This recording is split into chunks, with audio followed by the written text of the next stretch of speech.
আমন্ত্রণ দেশ জনপদ লাইভে, সঙ্গে আছে আমি জেসিকা বেদিন। এবারে বিস্তারিত। ঝিনাইদহে সরবরাহ বাড়লেও কমেনি নিত্যপণ্যের দাম, বিপাকে নিম্ন আয়ের সাধারণ মানুষ। আরও জানাতে সরাসরি যুক্ত হচ্ছেন সহকর্মী মেহেদী হাসান সবুজ। সবুজ, বাজার দরের ঊর্ধ্বগতি নিয়ে কি বলছেন ক্রেতা বিক্রেতারা?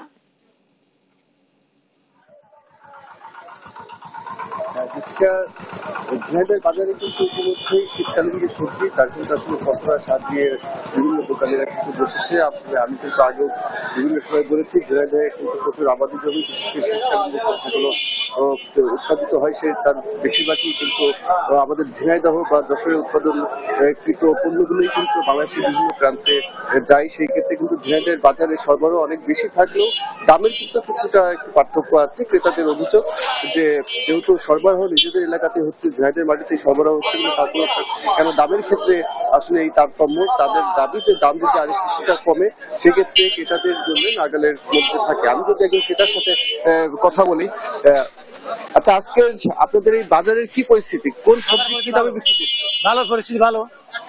আলু কত? আলু 80 টাকা কেজি, টমেটো 100 টাকা কেজি। আচ্ছা, গত কয়েকদিনের তুলনায় কম না বেশি? তরকারির দাম কম, এখন তরকারির দাম তো কম কমছে। আচ্ছা, সিমের দাম কত? সিম 80 টাকা কেজি। আচ্ছা, বেগুন 80 টাকা। ফুলকপি 50 টাকা। আচ্ছা, দাম কি কিছুটা কমার সম্ভাবনা আছে? আছে, অবশ্যই আছে, অবশ্যই আছে। এখন শীতের তো দাম কমবে। কতদিন নাগাদ কমবে এটা তো বলতে পারবো না ভাই, আমরা তো খেতাল না, আমরা তো ব্যাপারে কিনে বেশি। হ্যাঁ, জেসিকা যেমনটি শুনছিলেন, আসলে তাদের কিন্তু বলছে যে দাম কিছুটা কমার আশ্বাস তারা দিলেন, কিন্তু আসলে কবে নাগাদ কমবে? কারণ তাদের দাবি যে আমরা কিন্তু ব্যাপারীদের কাছ থেকে আসলে কিনে তারপরে বিক্রি করি। আসলে কৃষক সরাসরি মাঠ থেকে যেটি আসলে আমদানি করে বা কৃষকের যে ফসল সেটি তারা এসে ব্যাপারীর কাছে বিক্রি করে, এবং ব্যাপারীর কাছ থেকে কিন্তু খুচরা বিক্রেতারা কিনে তারপরে তারা ক্রেতাদের কাছে বিক্রি করে। তারপরে 3 হাট বদলের পরে আসলে একটি পণ্য ঠিক কত দামে ক্রেতারা কিনছে এটি মনিটরিং করার ক্ষেত্রে কিন্তু আসলে বাজার মনিটরিং কমিটি যারা আছেন তাদের কিন্তু আরেকটি সতর্ক থাকার আহ্বান জানাচ্ছেন ক্রেতারা। এই ছিল ঝিনাইদহ থেকে শীতকালীন সবজির বাজারের সর্বশেষ পরিস্থিতি। জেসিকা। মেহেদী, আপনাকে ধন্যবাদ। দর্শক, নিত্যপণ্যের দরদাম সম্পর্কে জানাচ্ছিলেন সহকর্মী মেহেদী হাসান সবুজ। যশোরে নিত্যপণ্যের বাজারে সরবরাহ বাড়লেও কমছে না দাম। বিস্তারিত জানাতে সরাসরি যুক্ত হচ্ছেন সহকর্মী সালাউদ্দিন সাগর। সাগর, বাজারে এসে কি বলছেন ক্রেতারা, কেন দাম কমছে না?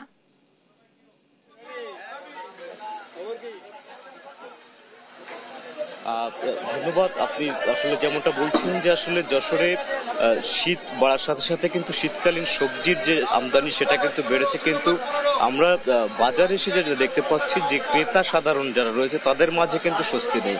কারণ আমরা বাজার ঘুরে দেখেছি যে আসলে নিত্যপণ্যের যে দাম, বিশেষ করে সবজির বাজারের যে অবস্থা, সেটাখানে ক্রেতাদের এক প্রকার নাবিশ্বাস অবস্থা হয়ে দাঁড়িয়েছে।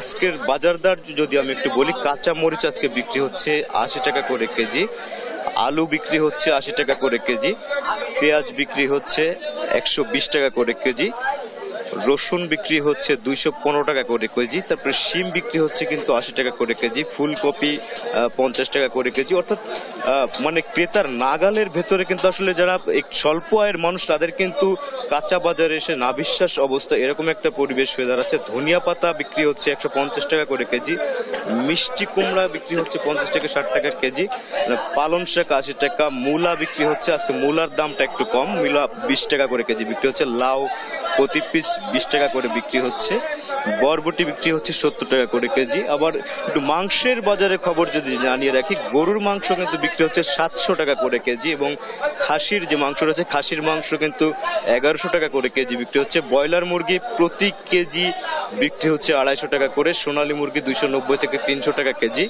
লেয়ার বিক্রি হচ্ছে 330 থেকে 350 টাকা কেজি, ডিম বিক্রি হচ্ছে 50 টাকা হালি। তো আমরা ক্রেতা, আচ্ছা আমরা এখন একজন ক্রেতা সাধারণ সাথে একটু কথা বলার চেষ্টা করব যে তিনি আসলে কেমন স্বাচ্ছন্দ্য বোধ করছেন কিনা বাজার করতে এসে। আপা, একটু বাজার দর কেমন, সাধ্যের মধ্যে নাকি স্বাচ্ছন্দ্য বোধ করছেন কিনা? আচ্ছা, তিনি স্বভাবসুলভ ভাবে আসলে এড়িয়ে যাচ্ছেন, অনেকে কথা বলতে চাচ্ছেন। আমরা চেষ্টা করব ক্রেতা সাধারণের সাথে কথা বলার জন্য। আর একটু জানিয়ে রাখি যে আসলে চালের বাজারের আজকে যে পরিস্থিতি, চালের বাজারের পরিস্থিতি, বাংলা মতি চাল কিন্তু আজকে বিক্রি হচ্ছে প্রতি কেজি 84 থেকে 86 টাকা কেজি। একটু জানিয়ে রাখি যে এই সপ্তাহে চালের যে দামটি বেড়েছিল সেটা কিন্তু অপরিবর্তিত রয়েছে। মিনিকেট বিক্রি হচ্ছে 64 থেকে 68 টাকা করে কেজি, কাজল লতা কিন্তু 66 টাকা করে কেজি। আচ্ছা, আমরা এখন একজন ক্রেতা সাধারণের সাথে কথা বলবো। তিনি আসলে বাজার করতে এসেছেন, তার কতটা স্বস্তিতে আছেন সেটা আমরা একটু জানতে পারবো নাকি? আপনি আসলে বাজার করে কেমন ফিল করছেন? দাম কেমন, কি অবস্থা? দাম সবকিছু চড়া, আমরা স্বস্তিতে নাই, অস্বস্তির মধ্যে বাজারঘাট করছি। মানে আমাদের জীবন নির্বাহ যেভাবে করছি তাতেই অস্বস্তিতেই আছে। বাজার করতে আসি পকেট ফাঁকাই যাচ্ছে এক কথায়। আমরা সীমিত আয়ের মানুষ, আমাদের খুব কষ্টের মধ্যে দিন চলছে। কি করলে এই পরিস্থিতি থেকে উত্তরণ হতে পারে? আমরা গরিব মানুষ, আমাদের যদি যে কোনো জিনিস দাম কম হয় সেই দিক থেকে আমরা ভালো থাকবো এইটা। আচ্ছা, আমরা দেখতে পাচ্ছি যে বাজারে কিন্তু সরবরাহ যথেষ্ট আছে, কিন্তু দাম বাড়ার পেছনে কারণ কি, আপনি কি মনে করছেন? এইটা তো আমি সঠিক বলতে পারবো না, এটা ব্যবসায়ীরা বলতে পারবে কিংবা ক্ষুদ্র ব্যবসায়ীরা বলতে পারবে। ঠিক আছে, অনেক ধন্যবাদ আপনাকে। আমরা একজন ক্রেতা সাধারণের সাথে কথা বলছিলাম, তিনি আমাদেরকে যেমনটা জানালেন যে তিনি আসলে কিন্তু দাম নিয়ে অস্বস্তিতে আছেন। তো আমরা একজন ব্যবসায়ীর সাথে একটু কথা বলতে চাই যে আসলে আমরা দেখতে পাচ্ছি যে বাজারে কিন্তু সরবরাহ যথেষ্ট আছে, কিন্তু পণ্যের দাম বাড়ার কারণটা কি? কারণ হচ্ছে আপনার ক্রেতারা বেশি, যাতে যে পরিমাণ তরকারি আসার দরকার সেই পরিমাণ তরকারি বাজারে উঠছে না। বাজারে সব যা আসছে সবই তো বিক্রি হয়ে যাচ্ছে। আমরা বাজারে এক পাশে দেখতে পাচ্ছি যে কোন পণ্যের দাম যদি 80 টাকা হয়, তো বাজারের ওই পাশে আবার দেখছি সেটা 120 টাকা থেকে 160 টাকা পর্যন্ত হয়ে যাচ্ছে। এটার কারণ কি একটু বলেন তো? এটা দেখা যাচ্ছে তারা হয়তো বাজার হিসেবে বেশি বেচতেছে, কিছুটা লোক বেশি বেচতেছে, আবার কেউ কম বেচতেছে। আমাদের 40 কিনা আমরা 50 বেচছি, ঠিক আছে। আবার দেখা যাচ্ছে কেউ 20 টাকা কেজি লাভ করছে, কেউ 10 টাকা কেজি লাভ করছে। ইচ্ছা মতো করে না, ইচ্ছা মতন না। কাঁচা বাজারের দাম যেটা মাথার মাল কিনবে সেটা দাম বেশি দিয়ে কিনবে, আবার যেটা মানে আরেকদিন পরে কিনবে সে আবার একটু কমে কিনবে। কাঁচা বাজারে এইটাই হচ্ছে সিস্টেম কাঁচা মালের। অনেক ধন্যবাদ আপনাকে। আসলে আপনারা শুনছিলেন, আমরা একজন ব্যবসায়ীর সাথে কথা বলছিলাম। তিনি আমাদেরকে আসলে যেমনটা জানিয়েছেন যে আসলে যেমন কিনছেন তেমন করে বিক্রি করছেন, মূলত সে কারণেই কিন্তু দামের এই তারতম্যগুলো হচ্ছে। এবং এখানে ক্রেতা সাধারণের মানে সন্তুষ্টির দিকে কিন্তু একেবারে লক্ষণ কম দেখা যাচ্ছে। আমরা আর একটু ক্রেতা সাধারণ রয়েছে, তাদের সাথে যদি কথা বলতে চাই। ভাইয়া, আপনার সাথে একটু কথা বলতে চাই, সেটা হচ্ছে যে আজকে নিত্য পণ্যের দাম কেমন? আগের মতন রয়েছে ভাই। আপনারা কি স্বস্তিতে আছেন? এত দাম হলে সুস্থ থাকি কিভাবে বলেন? কি করলে দাম একটু বাজারের দাম কমলে তো ভালো হয়, আপনার ইনকাম কম, আপনার তরিতরকারির দাম বেশি। বাজার মনিটরিং করে কি দাম কমানো সম্ভব কিনা, কি মনে করেন? আমরা তো দেখছি যে যথেষ্ট মালের মজুদ রয়েছে, আমদানি রয়েছে, কিন্তু দাম কিন্তু বেশি। না, দাম নেই আপনার, দাম আছে। আলু ধরেন 75 টাকা কেজি, আপনার মানে আগের তুলনায় একটু কমেছে আপনার বাজারটা। আগের তুলনায় যতটা কমেছে, এতটা কি সাধ্যের মধ্যে নাকি আরো কমলে ভালো হতো? সাধ্যের ভিতর কি থাকে বলেন? সাধ্যের ভিতর কি থাকে বলেন? ইনকাম আপনি শুনছিলেন যে আসলে সাধ্যের মধ্যে কিন্তু ক্রেতা সাধারণের দাম নেই, তারা কিন্তু বাজার করে যে স্বস্তি পাওয়ার কথা কিন্তু তারা কিন্তু সেই স্বস্তিটা বাজারে এসে পাচ্ছে না। আমরা ক্রেতা সাধারণের সাথে কথা বলে এমনটা জানতে পেরেছি। আর ব্যবসায়ীদের কাছ থেকে যে ব্যাখ্যা পাচ্ছি, ব্যবসায়ীরা বলছেন যে তারা যেমন দামে কিনছেন তেমন দামে বিক্রি করছেন। তো এই ছিল আমার কাছে যশোর থেকে কাঁচা বাজারের সর্বশেষ পরিস্থিতি। সাগর, ধন্যবাদ আপনাকে। এবার আমরা যাব ব্রাহ্মণবাড়িয়ার বাজারে, সেখানে অপেক্ষা করছেন সহকর্মী মেহেদি হাসান পরশ। ছুটির দিনে কেমন দেখছেন নিত্যপণ্যের বাজার? হ্যাঁ জেসিকা, আজ শুক্রবার ছুটির দিন। স্বাভাবিকভাবে আজকে হাট বাজারগুলোতে ক্রেতাদের উপস্থিতি অনেকটি বেশি। আমি সকাল থেকে বিভিন্ন ব্রাহ্মণবাড়িয়া শহরের বিভিন্ন বাজারগুলো দেখেছি যে নিত্য প্রয়োজনীয় পণ্যদ্রব্যের মধ্যে মশলার বাজার দর কিছুটা বেশি হলেও যে এখন যেহেতু শীত মৌসুমে শাকসবজির যে দাম কিন্তু অনেকটি নিম্নমুখী, ফলে কিন্তু শাকসবজির দাম কিছুটা নিম্নমুখী হয়, ক্রেতাদের মাঝে কিন্তু অনেকটা স্বস্তি ফিরে এসেছে। তো আমি যে বাজার দরের কথা যদি বলি, যে এখানে কিন্তু যে মশলার বাজারের মধ্যে যে রয়েছে পেঁয়াজ কিন্তু 85 টাকা ছিল, তা কিন্তু বেড়ে হয়েছে 100 টাকা, এবং রসুন যা ছিল 210 টাকা তা বের হয়েছে 220 টাকা, আদা ছিল 90 টাকা তা এখন বিক্রি হচ্ছে 110 টাকা কেজি, হলুদ 350 টাকা কেজি বিক্রি হচ্ছে। এছাড়া তেল কিন্তু প্রতি লিটারে 170 টাকা থেকে বেড়ে 190 টাকা কেজি বিক্রি হচ্ছে। এছাড়া যে প্রতি প্যাকেটজাত যে মশলা রয়েছে, প্যাকেটজাত মশলা কিন্তু প্রতি গ্রামে 20 টাকা করে বেড়েছে। এছাড়া যে দারুচিনি রয়েছে, এলাচি, এগুলোর এগুলোর দাম কিন্তু অনেকটাই বেড়েছে। তবে এই ওই মশলার বাজার দর থেকে যে শাকসবজির যে বাজার দর অনেকটাই নিম্নমুখী। এখানে যে গত সপ্তাহ 10 দিনের মধ্যে যে শাকসবজি যে দাম প্রতি কেজিতে 15 থেকে 20 টাকার মতো, টমেটো বিক্রি হচ্ছে 30 টাকা কেজি, যে সিম ছিল প্রথমে 100 থেকে 150 টাকা কেজি তা এখন নেমে প্রায় 60 টাকার মতো বিক্রি হচ্ছে। লাউ ছিল 100 টাকার মতো প্রতি পিস লাউ, এই লাউ এখন বিক্রি হচ্ছে প্রতি পিস 60 টাকার মতো। এছাড়া ফুলকপি বিক্রি হতে 60 থেকে 70 টাকা, এখন প্রতি পিস ফুলকপি বিক্রি হচ্ছে 40 টাকা। এছাড়া কাঁচা মরিচও কিন্তু দ্বিগুণ দাম ছিল, তা এখন কমে 100 টাকা কেজি বিক্রি হচ্ছে। এছাড়া ধনিয়া পাতা ছিল প্রায় 100 থেকে 150 টাকার মতো, তা এখন অনেকটাই কমে 60 টাকার মতো বিক্রি হচ্ছে। বেগুনও কিন্তু 60 থেকে 70 টাকার মতো কেজি বিক্রি হতো, এখন বিক্রি হচ্ছে 50 টাকা। তো আলু যে বাজারে যে নতুন যে আলু এসেছে, এই আলু প্রথমে অনেক দাম ছিল, তা এখন কমে 90 থেকে 100 টাকা কেজি বিক্রি হচ্ছে। মূলা বিক্রি হচ্ছে 25 টাকা কেজি। এছাড়া আমি যে বাজারটিতে আছি এটি একটি পাইকারি বাজার। এই বাজার থেকে জেলা পর্যায়ে যে অন্যান্য যে বাজার রয়েছে, এই বাজার থেকে যে বিক্রেতা তারা কিন্তু এখান থেকে পাইকারি দরে কিন্তু বিভিন্ন শাকসবজি, তারপর মশলার বাজার, মাছও কিন্তু এখানে কিনে নিয়ে যায়। তো এই বাজারে পাশে কিন্তু বৃহৎ একটি মাছের বাজার রয়েছে। এই মাছের বাজারও কিন্তু যে দেশীয় যে মাছ কিন্তু অনেকটাই বেশি।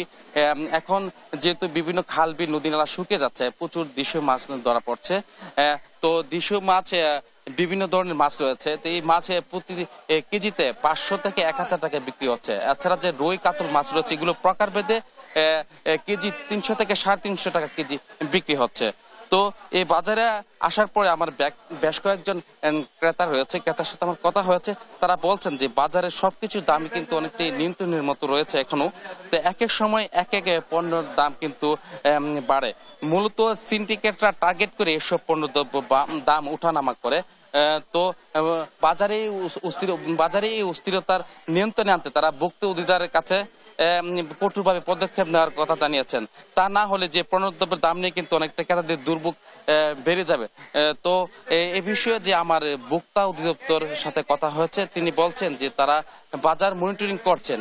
মূলত যারা সিন্ডিকেট তৈরি করে বাজার নিয়ন্ত্রণ বাড়িয়ে তুলবে তাদের বিরুদ্ধে কিন্তু তারা ব্যবস্থা নেবেন বলে আমাকে জানিয়েছেন।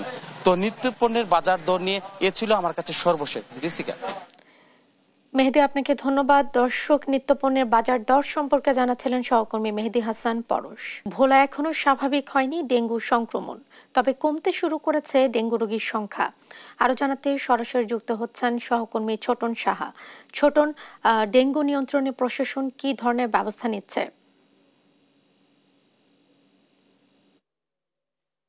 জেসিকা, যে অবস্থা বলা যায় ডেঙ্গুর যে পরিস্থিতি, এটি এখনো স্বাভাবিক হয়নি।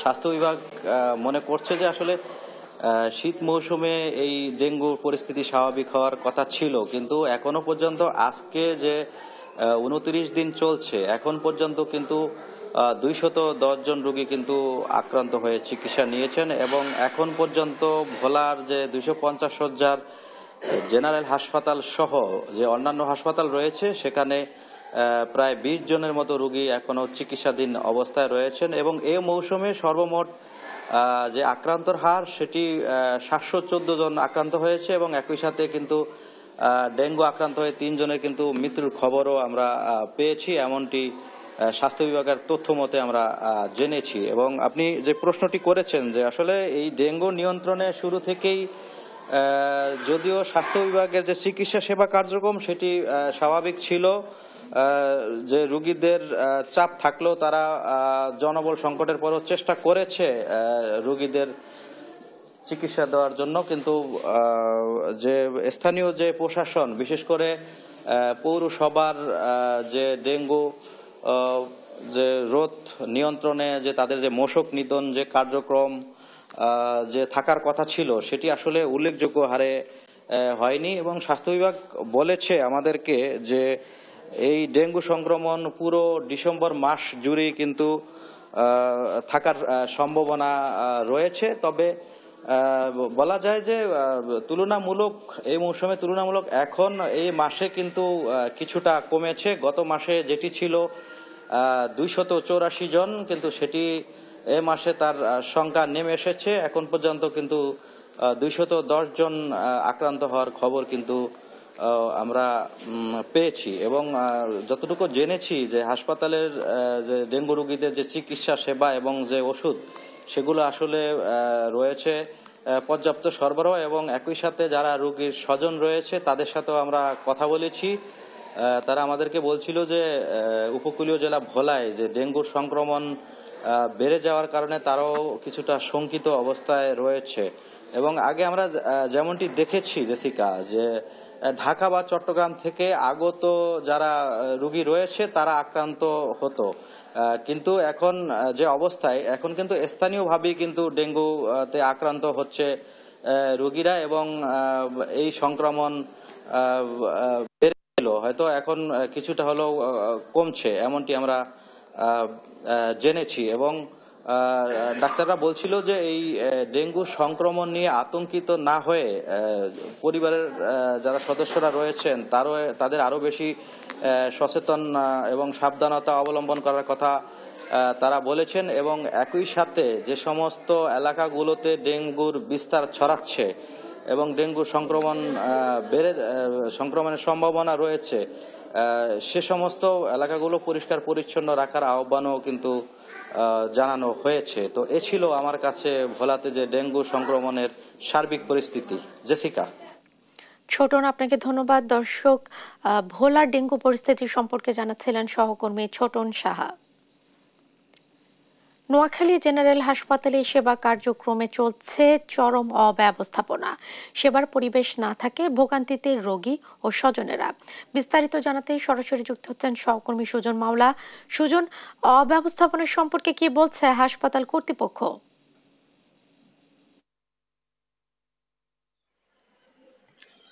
জেসিকা, শুরুতে আপনাকে একটি তথ্য জানিয়ে রাখতে চাই যে 250 শয্যা বিশিষ্ট নোয়াখালী জেনারেল হাসপাতাল যেটি রয়েছে সেটি বৃহত্তর নোয়াখালীর যে প্রান্তিক জনগোষ্ঠী রয়েছে সেটির একমাত্র সেবার জন্য প্রধান ভরসাস্থল। তো এখানে নোয়াখালী ছাড়াও পার্শ্ববর্তী ফেনী এবং লক্ষ্মীপুর থেকে বিশাল একটি অংশ এখানে সেবা নিতে আসেন। তো দূর দূরান্ত থেকে আসা এসব সেবা প্রত্যাশীরা আসলে সঠিক সেবার জন্য আসলো, কিন্তু যে পর্যাপ্ত পরিমাণ সেবাই নোয়াখালী জেলার হাসপাতালে পাচ্ছেন না বলে তারা অভিযোগ করেছেন।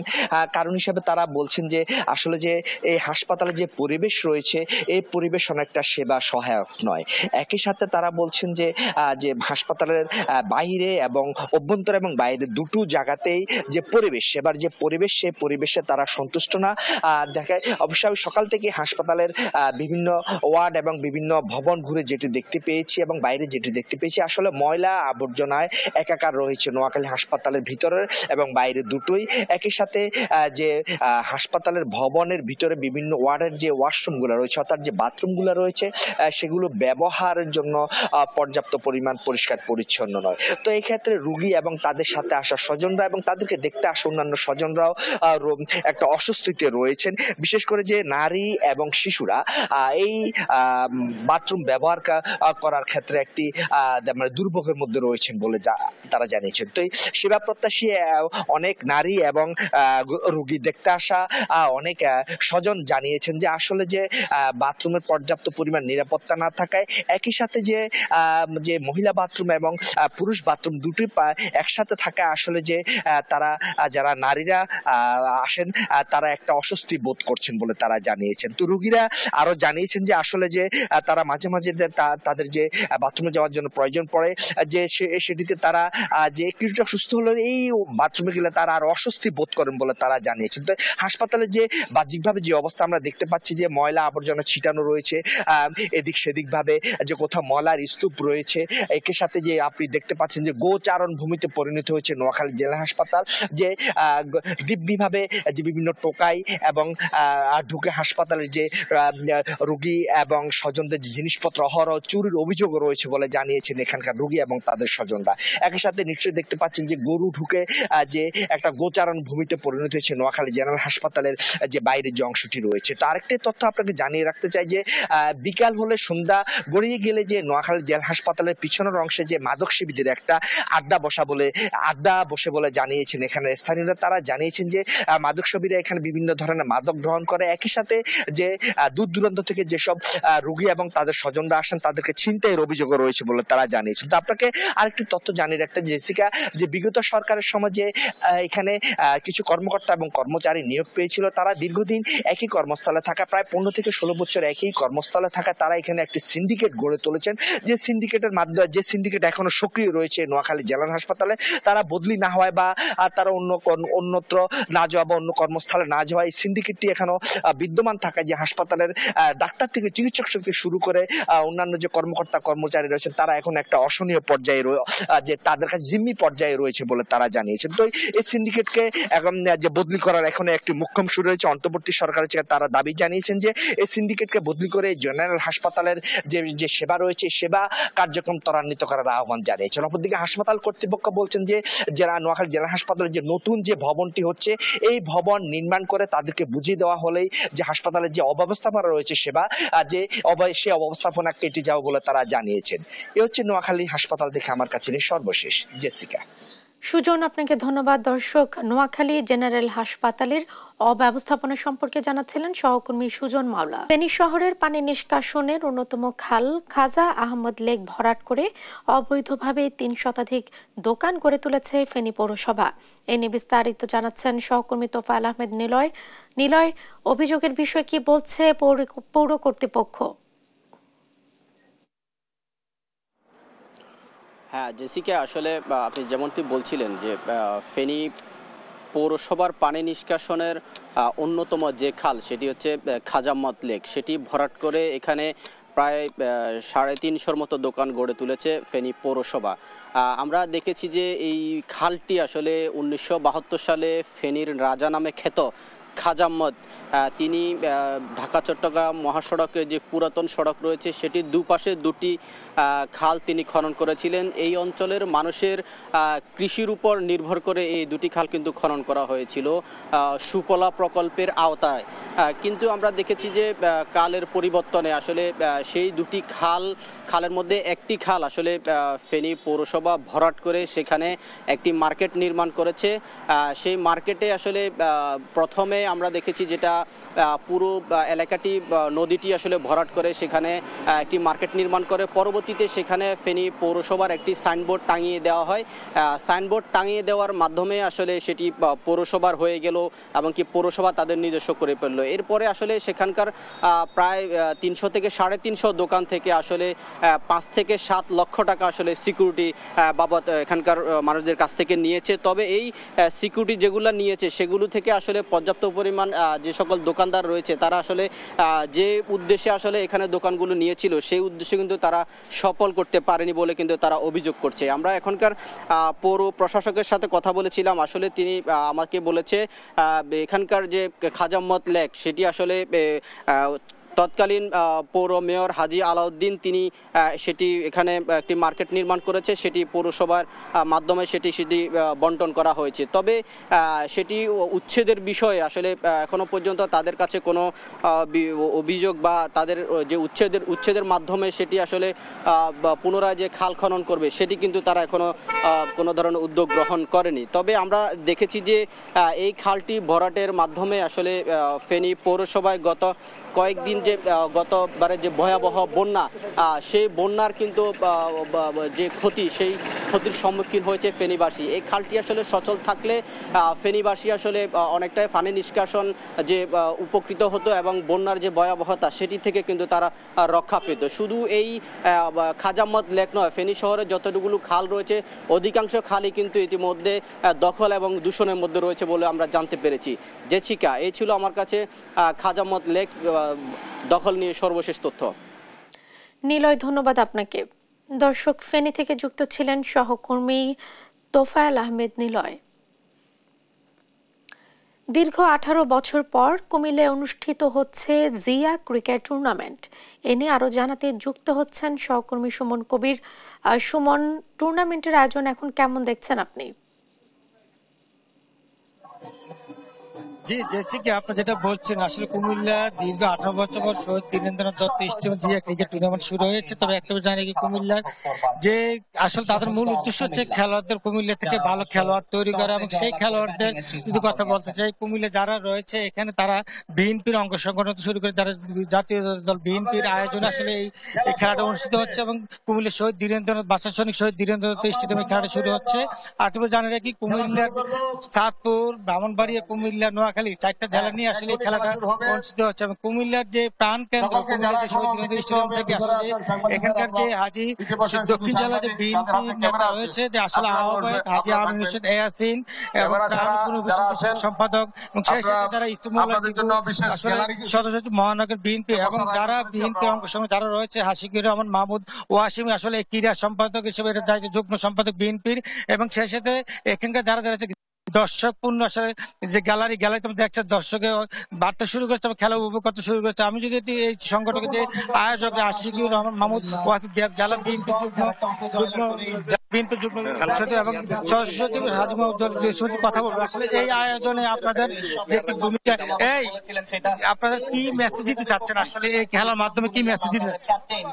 আমরা মেসেজ দিতে চাচ্ছি মাদক এবং সন্ত্রাস মুক্ত, এবং আমরা খেলার সাথে লেখাপড়ার সাথে যে খেলা অঙ্গাঙ্গিভাবে জড়িত, আমরা মেসেজ দিতে চাই যে শুধু লেখাপড়া করলে চলবে না, আপনারা লেখাপড়ার সাথে সাথে খেলাধুলায় জড়িত হন, এবং এই লেখাপড়ার সাথে সাথে খেলাধুলা করলে ছাত্ররা আগামী দিনে মাদক এবং সন্ত্রাস বিরোধী যে কর্মকাণ্ড আছে, মাদক এবং সন্ত্রাসের সাথে যে কর্মকাণ্ড, সেই কর্মকাণ্ড থেকে বিরত থাকতে পারবে, এবং ইনশাল্লাহ আগামী দিনে একটা সুস্থ বাংলাদেশ গড়ে উঠবে, এটাই আমরা আশা করি।